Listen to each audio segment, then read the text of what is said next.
Olá, senhores. Hoje nós vamos fazer a análise dos dois filmes solicitados, ou três, na semana anterior. Eu havia sugerido aos senhores que assistissem O Povo contra Larry Flint e Culpado por Suspeita, do Robert De Niro. E havia colocado um terceiro filme, até para entender melhor o macartismo norte-americano, que era Cidadão com James Woods. Esse ficou não colocado como um filme referência ou obrigatório pela dificuldade, talvez, de acesso ao filme que os senhores possam encontrar. Então vamos analisar os dois, que devem ter sido aí mais facilmente encontráveis, né? O Povo contra Larry Flint é um libelo com relação ao direito de liberdade de expressão e aos preceitos fundamentais, aos direitos civis norte-americanos. Então aí você vê a briga de um pastor.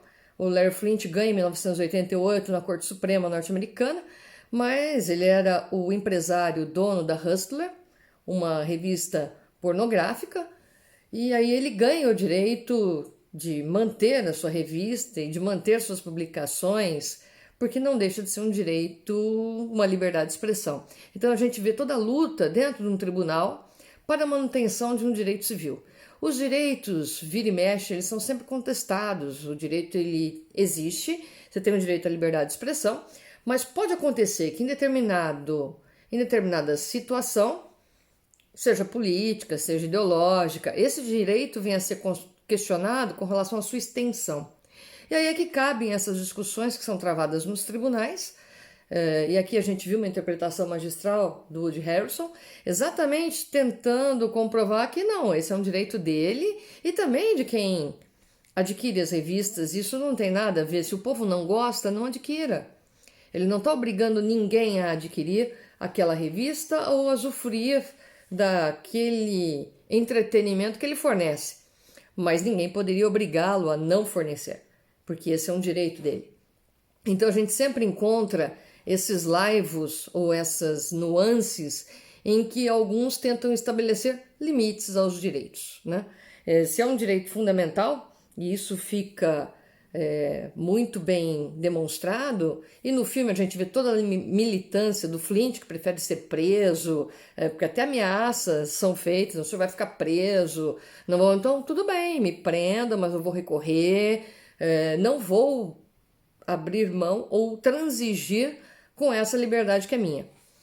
E esse é um filme paradigmático exatamente porque ele coloca ali, depois de muitos anos, estabelece um outro parâmetro, fala assim, olha, no que diz respeito à liberdade de expressão, vocês também, Estado, não podem cercear. E não é porque nós temos uma filosofia batista, uma filosofia cristã, que isso daqui será cerceado, porque esse é um direito meu. Né? Afinal, eu também pago tributos para manutenção do Estado.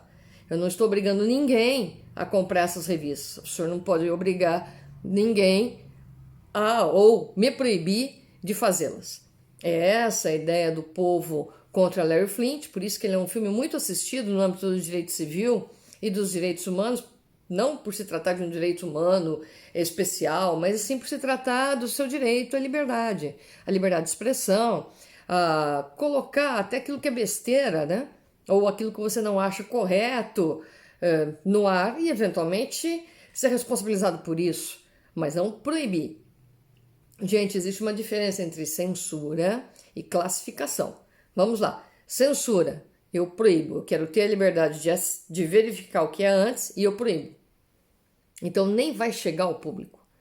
Classificação. A gente classifica conforme a natureza do produto que está sendo examinado, se ele deve ou não ser publicado, para que faixa etária, não que se ele deve não ser publicado, ele vai, porque é uma questão de liberdade, mas para que faixa etária ele serve. São as recomendações que vocês veem em filmes, essa é uma classificação.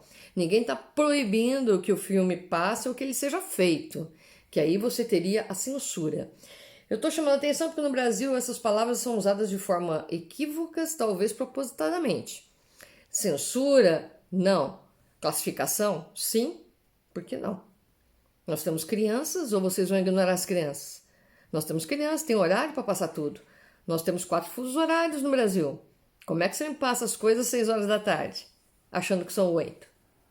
Não pode ser 8 em um local. Nos outros, você vai encontrar um local mais cedo. Então essas pessoas estão assistindo talvez o que não deveriam, né? Então, tá aí, essa classificação é permitida. Proibir, de forma nenhuma.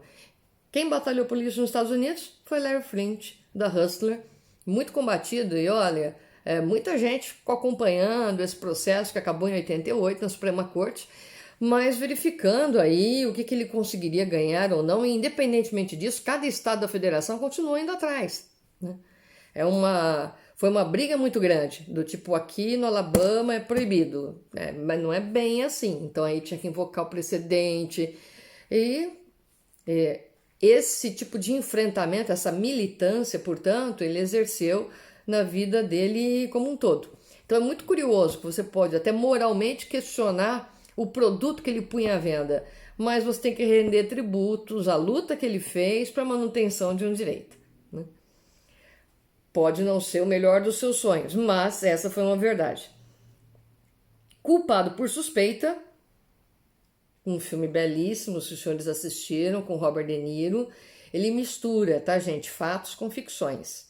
Então esse é um filme que faz uma mistura, os senhores têm que tomar um certo cuidado, porque existem fatos, como o casal Rosenberg, junto com ficções, como foi a atuação final, né?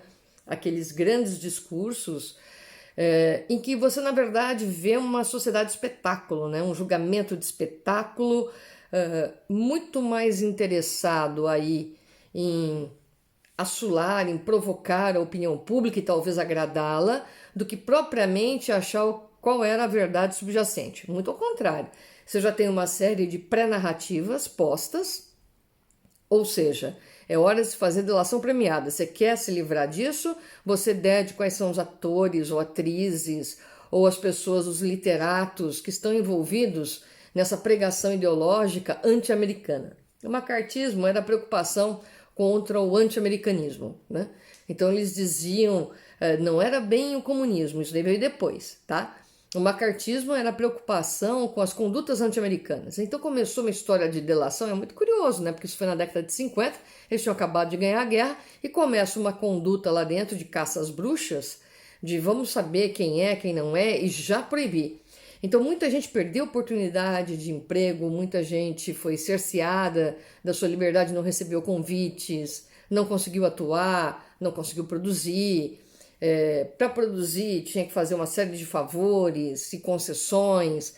Então foi uma época de muito terror. E você promoveu essa caça às bruxas, essa delação premiada. No Culpado por Suspeita, o diretor até concorda parcialmente, mas ele diz, olha, eu até dou esses nomes para eu poder continuar dirigindo os meus filmes, mas eu não vou dizer quem me informou. Então ele recusa dar o nome do informante. Tem um lado muito curioso e proposital em dar esse filme para os senhores, Culpado por Suspeita, porque exatamente para que os senhores fiquem atentos, porque um Estado democrático, ele também pode ser levado a uma crise de histeria e a espetáculos condutores da massa. Então, isso não é privilégio de sociedade autoritária, isso é até uma forma, tem muita gente que fala assim, isso é um autoritarismo. Não, não é. Você está promovendo julgamentos de espetáculos, verdadeiros espetáculos. E o problema do espetáculo é que ele já tem um norte, né, gente? Quem faz um espetáculo sabe onde ele começa e onde ele termina. Quando você chama um julgamento de julgamento de espetáculo, é porque você já tem aí pré-verdades estabelecidas. Ninguém vai atrás da verdade. Você tem ali duas opções, ou isso ou aquilo. Até a sua forma de defesa vai ser encaixada numa narrativa já pré-constituída. E é isso que acaba com a possibilidade efetiva de se fazer justiça. Então não tinha como se fazer justiça com o culpado por suspeita, porque quem estava ouvindo não estava ouvindo. Ouvia dentro daquelas duas narrativas já construídas. Um filósofo chamado Karl Popper, um filósofo austríaco, vai falar muito disso. Então fica a sugestão para que os senhores leiam um pouquinho também para contemplar aí os filmes com uma melhor análise e façam a análise de Culpado por Suspeita. Culpado por Suspeita já é no âmbito constitucional, portanto não é no âmbito civil, como era o Povo contra Larry Flynt. Culpado por Suspeita, que já trata do âmbito constitucional, trata de possíveis delitos que na verdade existiam, daqueles quase crimes que na verdade não se provavam, da suspeita que se tornava realidade caso a pessoa não delatasse e comprovasse que ela não era a culpada. Então, você inverte tudo. O Estado não tem que provar que você é culpado, você já é.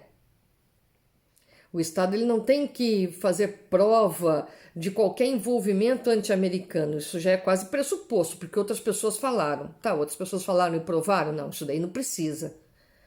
Por que não precisa? Então, o que você vê, dá até um pouquinho de medo, né? Porque o que você vê e que atribuem tudo a Hitler, você vê no macartismo norte-americano também. Tem muitos filmes interessantíssimos sobre o tema. Cidadão Kane é um. É um que demonstra uma pessoa mediana, de inteligência mediana, a quem dão poder. Então ele tinha muito mais prazer em tirar a possibilidade de sucesso dos outros e com isso reforçar o poder pessoal que ele teria assessorando o senador McCarthy do que propriamente em fazer algum bem. Isso fica muito claro em Cidadão Kane. E é interessante que ele começa sabendo que aquilo que ele faz é falso, mas ele termina acreditando que ele fez um grande bem. Então a pessoa se convence da própria mentira. O macartismo norte-americano foi uma época de extrema delação e de caça às bruxas. Então você acusava todo mundo. Não, ele está... Veja, gente, os judeus tinham acabado de sair da Segunda Guerra, se acusa o judeu de novo, né? Então, o casal Rosenberg foi levado à morte, a pena aplicada foi a pena de morte, e depois soube-se que a acusação era falsa. Aliás, outros filmes interessantes para vocês verem por aí. Curiosamente, não produzidos por Hollywood. Vá. Né? Então, existe aí toda uma preocupação para quem gosta de estudar essa época, da década de 50, que é a época que muita gente fala que era a época de sucesso e de luz. Olha só o obscurantismo aparecendo no meio dessa luz toda. Não era bem assim, né? Então, tá aí o macartismo norte-americano, que depois vai chegar aqui com a censura que nós tínhamos nos governos, né? Que passou de classificação a censura.